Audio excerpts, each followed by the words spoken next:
And the new thing is this AI thing where every graphic designer is kind of shook a little bit because they weren't about AI. But I use AI to my advantage. Think it's taking people out of jobs? It is. It's taking the weaker people out of jobs, the non-creative people out of jobs. You could go in and type in the idea and they'll draw a picture of it for you. Say if you write a comic book and you love it from beginning to end, you give it to AI, you put it into the system, it spits you out the pictures of you running through the bushes. Right. The problem with that is you don't own it. You created the concept through your words. You own those if you copyright those. Right. So make sure when you copyright them, it's under literary and not visual arts like I do. Right. So that's where people are getting caught up. That's why you don't see a lot of this stuff out. You can't copyright it. You don't own it. So anybody, I could come right after you, use all of your ideas and concepts for your comic book, make my own comic book by rewriting it. Right. We got the same thing out at the same time. That's crazy. The Highest Point Podcast. More than a pod, it's a lifestyle. Yo. Welcome to the Highest Point Podcast. This is a show for everyone who's willing to put in the label to be greater and reach the highest point. Now, speaking about reaching the highest point, we have a very special guest in the building. I mean, he is one of the best physical illustrators, one of the best digital illustrators that I've ever seen. He's a videographer, photographer, and many more things. We got none other than Mr. DRL Toons in the building, man. What's happening with you? Oh, man, that was awesome. I'm awesome. I'm great. I'm feeling good. How are you? Man, I'm doing good, man. Blessed. Still trying to make this steps day by day to get to where I want to be, man. I can dig and it. you know what I'm saying? Just watching your trajectory and the things you've been doing across the years has been inspiring, and I want people to get into the details of what you got going on.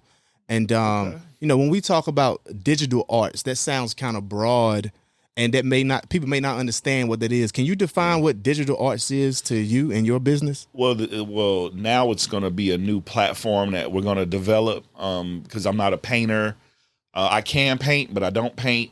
I'm not a musician. I don't play any instruments. So a lot of the times the money that is available from the state or the local level, it only goes to those guys. So I approached my local arts council in Greensboro, and I gave them a new idea. The new idea was the digital art world, and that's where I live. So I do all digital art stuff. I do flyers. It turns in from a flyer to a hat to a cup to a mug. And the reason why I say digital is because when you go to these shows now, that's what you have. You got the big picture of Beyonce up behind her. Well, that's digital art. Somebody made that and put it up there. So I want to be able to give that platform to guys like me and younger, Right.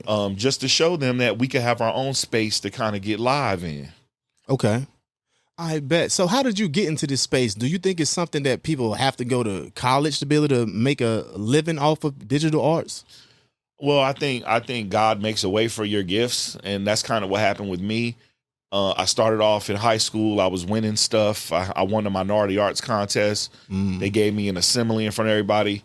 And I think the biggest thing is when I got to the Marine Corps, they discovered I could draw. So I was drawing a lot of stuff in there, not knowing that I was international already because I was doing stuff in Italy and, you know, abroad. Right. So I didn't know that. So as I got older, you start looking at my track record, like, what have you done? And I've done a lot of stuff. So that's kind of how it brings it to now, where everything I do is digital. I do the John Coltrane International Jazz and Blues Festival in High Point. They're the biggest thing happening around here during that time. Yeah. And we're climbing the ladder with that too. I mean, we're one of the top 10 jazz festivals ever. So we started from nothing. And then the new thing is this AI thing where every graphic designer is kind of shook a little bit because they weren't about AI. But I use AI to my advantage. You know, if I need to draw something and I'm like, I really don't want to have time to think about this all day, I'll go and find it on AI, kind of see how they did it, and I'll freak it the way I would freak it, the same way that they're doing with us. But I'm not intimidated by none of it. Think it's taking people out of jobs? It is. It's taking the weaker people out of jobs, the non-creative people out of jobs, because at the end of the day, I'm very creative. I came up at a time where, you know, everything was new when I was little. Hip hop was new, rap music was new. You had to be original. You had to be that guy. You had to be able to come with your thing. Right. So that's how I do it. I mean, I could look at somebody else's thing and rip it, you know, do do something close to it. Right. Or I could use my brain and I could create something from scratch and I could present that. And that's what the winning sauce is. Right. Right. You know, originality. Yeah. I mean, it's kind of, it's wild how you said that, because sometimes when people don't embrace the new, like, it sounds like you already embracing that new and using it to your advantage instead of shying away from it. Well, yeah, because I come from a time before all the computers and stuff, so I had to draw the pictures, and then when I wanted to put them on T-shirts, we had to cut vellum. We had to cut it with the X-Acto knife. Wow. So I come from that painstaking. I didn't do that. I paid somebody else to do it or whatever, Right. but it was painstaking. So when the computer wave came and they started making programs that would do it for you, which is Corel Draw, shout out to them, they're in Canada, that's what I use.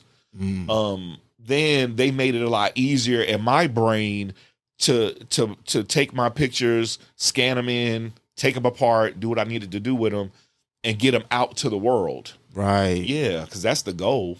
What is it, a certain program? Because I know you said when you go to AI, you see what they do and then you put your sauce on it. Is it a website? Like, how do you look at these type of things? Yeah, they have a lot of websites out there. It's probably not a lot, not a ton, but they got enough of them where you could go in and type in the idea and they'll draw a picture of it for you. So if you have so if you have a manuscript or something, or if you write, say, comic books. Say if you write a comic book and you love it from beginning to end, you give it to AI, you put it into the system, it spits you out the pictures of you running through the bushes. Right, right. The problem with that is you don't own it. You didn't draw it. You didn't create the pictures. You created the concept through your words. You own those if you copyright those. Right. So make sure when you copyright them, it's under literary and not visual arts like I do. Right. So that's where people are getting caught up. That's why you don't see a lot of this stuff out. That's why you don't see it. Now it's here, but you don't see it to the point where you should see it because you can't copyright it. You don't own it. So anybody, I could come right after you, use all of your ideas and concepts for your comic book, make my own comic book by rewriting it. Right. And we got the same thing out at the same time. That's crazy. Yep. And there's nothing we can do about it. So who owns this AI generated idea then? That's confusing to me. That's the thing. It could be Microsoft, it could be Apple, it could be the Tesla guy. Dang. You know, because once you get it to that point, it's kind of like the Terminator movies, where you see Arnold, but you know there's others. Right. So who's creating the other ones? Right, right. So it's that thing. Like once you get that mothership kind of going, but it's kind of like the Corel Draw and Adobe. Right, right, right. It's that vibe. You know, you could track them down, but at the end of the day, they're just giving you a tool. Right. So because the AI generator, they send it to you blank. So if your brain doesn't put them words together and make it, but a lot of it be messed up because it doesn't have the human touch and it hasn't gotten feet and fingers right yet. Right. So if you got somebody doing some finger stuff, he may have an extra finger, extra toes, or it's bent that way. Right. They haven't really figured, because there is a human element to drawing these pictures. Absolutely. Just thinking about this era, like and when it comes to social media, these VODs, like video on demand, like Netflix, Hulu, all this stuff. Yeah. All that is digital. So it seemed like digital arts would be in high demand. You know what I'm saying? But it's But so how do a person like such as yourself or someone that, okay, I want to be able to create digital arts for, movies and stuff on Netflix or something like that, or movies, period. How would they be able to get into that market? You got to get really good, because I didn't go to college. So it was them hours that I didn't go out to the club and didn't go with the girls and didn't go do. So I was in there just trying to figure it out when nobody cared. And then then slowly you get these little milestones. It's like, oh, that's how they did that. Oh, that's how they do that. Or if I see something and I'm like, I'm gonna figure out how to do that. Right. Then all of a sudden somebody will call and ask, well, can you do a flyer for me? Can you do this and that? Well, now with the AI, you could cut the picture out in one button. Right. I come from a time where you had to click that thing out all the way. Right. So I use all of that to my advantage just to make my stuff faster. Right. But it doesn't help the creative process.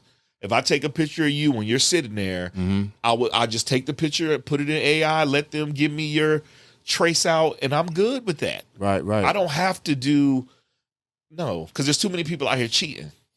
Man, there's a lot of them out here just going. Yeah, they cheat a lot. Yeah, I mean, I guess you got to use the tools that's accessible to you to really keep up. But nobody cares if you cheat. That's the thing. As long as it look good. As long as it look good to the client, they don't care. It's only when you get on the next level where the clients want to now copyright it. Right. They want to take it to the office. They want to go get a billboard done and it's low res. I mean, it's that's the stuff that, because a lot of these guys, they'll sell you something and it's not what you thought it was. Just like Fiverr. Right. Everybody say, oh, you go to Fiverr, get a logo. Well, yeah, you get a logo for $35, but they're going to give it to you small. If you want to put it on a billboard, now you got to go pay that $1,500 like they was asking in the beginning.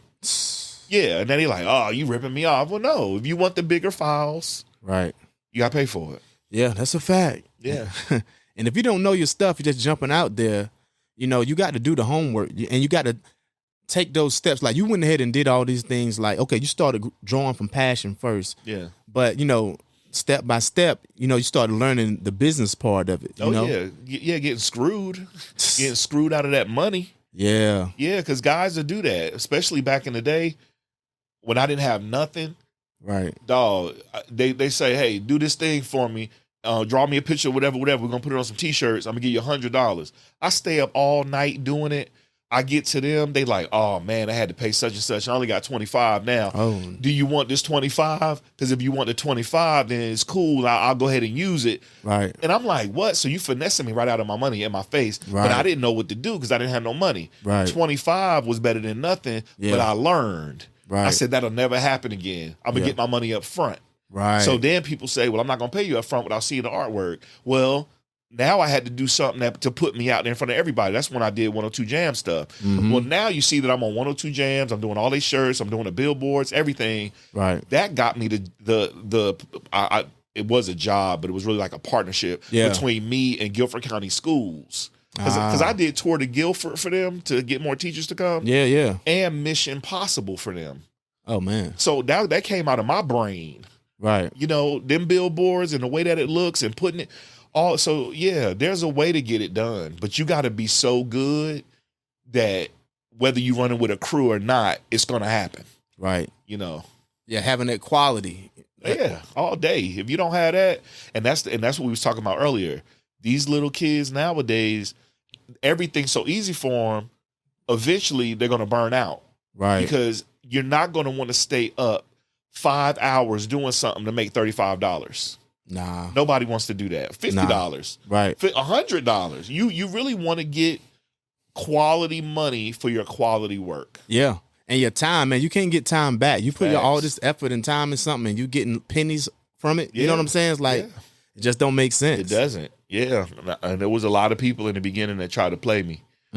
But they play everybody. If they could play you, they're going to play you. Yeah. Yeah. Even I had to learn. I had to start taking deposits from people that was interested in being on the show. Yeah. Because, they'll either say something happened all of a sudden. I'm like, I come out here hour and a half early to set up everything. So all this, I got a family, and all this stuff I'm taking away from. I'm preparing. I get questions the night before. Yeah. You know what I'm saying? Like all this stuff, and you just gonna say, "Oh yeah, I ain't gonna show up this time. I'll come back next week." Yeah. No, it ain't just that easy, fam. It ain't that easy, especially when somebody like you, where everybody that's paying attention has seen your growth. And I remember when you just did it, and I was like, "Yo, he doing that." But then it became a thing. Right. So now that it's a thing, you got to treat it like a thing. Yeah. And my whole thing is when people do that to me, and I got my studio, you've been in my spot. Yep. And you cancel on me, you'll never see me again. Yeah. It's never going to be a thing where you're going to come back and be like, oh, play. Now, if something happened, somebody died, something. Yeah. Okay. All right. But if there's just, I forgot.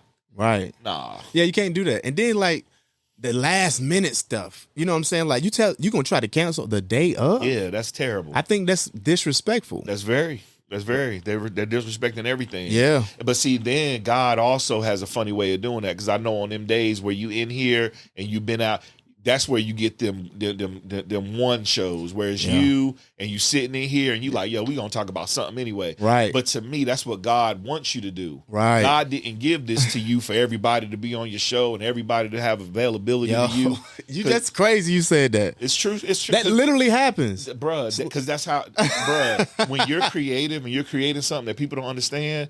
I had a crew of people with me. I thought everybody was together. Yeah. But people started doing things that I couldn't understand. Right. If we winning, why are you doing it? Yeah. God revealed it very clearly to me that I didn't give that to them. I gave it to you. Absolutely. So you need to really get rid of them. I know they're your friends, but you need to get rid of them. And it took me a year to get rid of them. Yeah. I'm not even listening to God at that point. I'm like, are you sure? Right. Yes, I'm That sure. happens. Get rid of them. How many ways I need to show you? Yes. Like, yeah. And as soon as I did, and really, I didn't get rid of them. God got rid of them. They got rid of themselves. Yeah. Then all of a sudden, I'm standing in my studio by myself. Like, how am I going to pay for this stuff? Right. And God said, don't worry about that either. Go to lunch.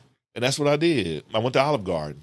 Yeah. So I don't worry about nothing. Yeah. Because what God got for me is for me. I seen you do this from day one.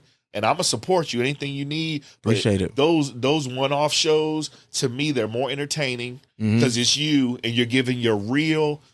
And people like you. Yeah. You know, people like you. And you don't look like anybody else.